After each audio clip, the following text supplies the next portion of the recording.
Very good ka. Di pa rin pala eh. Bakit? Yung value mo, wala sa ayos oh, nakataas. Yan. Gagano. Chill with it, chill with it, chill with it. I'm so excited. Pap. Hindi ako marunong. Saan ba niya kanina? Nakita ko. Ha? Di mo pa chinekin sa akin? Ano nangyari dito? Ang nakipagdigmaan ah.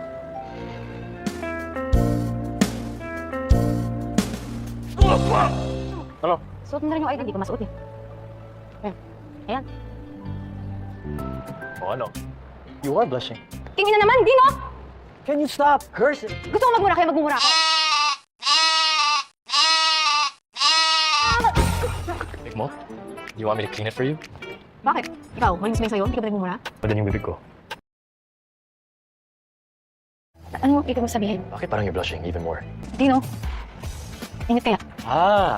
So you're in heat? Tamo? If you use profanity one more time, I will kiss you. You. Understand? Oh. Childish? Kita? Hindi mo sinagot. Anong meron sa itong at tayo ng suot? Belong to my mom. Nasaan yung papares ng hikaw at di mo sinuot? Nabigay ko sa maling tao. Kay Ella kaya? Sinong pinagbigyan mo ng kapares? Pakiramdam ko si Ella nga yung pinagbigyan niya. Ano? Dati. Talagang ayaw sagutin ha. Ah! Si David ba talagang type mo? Hindi. Wala lang ako ng bike turo kaya siya yung nilikan ko. So yung kiss mo kay David walang meaning yan? So sino? Sino nagugustuhan mo ngayon? You like Yuri? Ewan ko. Oo, siguro. Eh, ang may kasi sa akin yun. How about me? You like me? Ewan ko. Naiinis kasi ako sa'yo. Parang kang may sapi, kaya saltik. Minsan tumatawa. Minsan, bigla na nababatrip sa akin. Kita mo yan? Ganyan. If you use profanity one more time, I will kiss you. Hari ng mga ulupong. Ano ng what? Ulupong! Ngayat ng tubig ka ba? Oops! Profanity! Seryoso ba?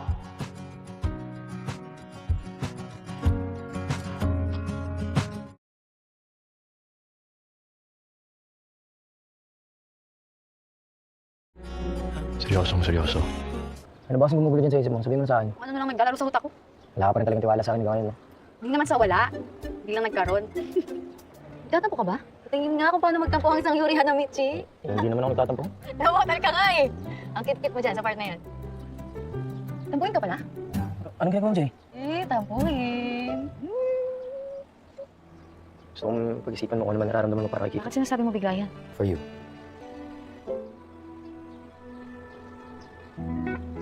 Yuri, Hindi ko masabi kung i-deny ko ba o i-confirm ko yung nararamdaman ko para sa'yo. Pero ngayon, Jay, obvious na siguro. Napag-isipan mo, Jay. ano ba ibig sabihin nito? Pagod na ako maging hindi in control. Sa kung ano nararamdaman ko, sa kung anong gusto ko. Kasi gusto ko, Jay. Yuri, I will never hurt you. Bring me something cute! Saan ang pigtails mo? lagi niyo akong binubuhat. Kasi I'm in love with JJ.